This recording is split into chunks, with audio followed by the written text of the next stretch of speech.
Before the federal takeover in the 1960s, Assateague Island was home to some of the best waterfowl hunting in the country. There were at least 12 separate structures on the island at the time the government turned the island into a national park, and the properties were taken through compensation after appraisals were done.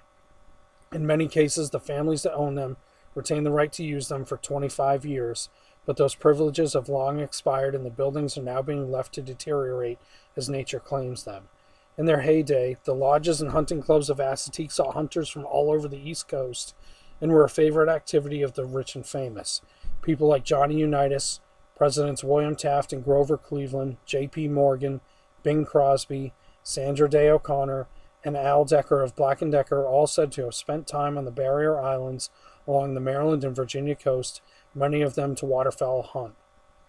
Today I'm visiting one of those lodges, the Bunting's Gunning Lodge. Hunting was conducted here in the mid to late 1930s on a shanty boat before the lodge was built in 1942 by Noah Hudson. The lodge is built by wood frame and wood shingle siding, resembling a Carolina beach house.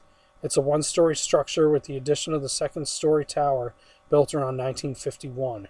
One account claims the structure was a Sears and Roebuck prefab kit house. The total property size was 375 acres. In 1945, the property was then purchased by Clayton Bunting.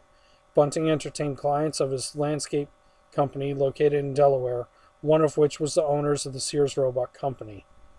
Eugene Bunting, Clayton's son, became the owner in 1964 when Clayton's widow sold it to Eugene for $1.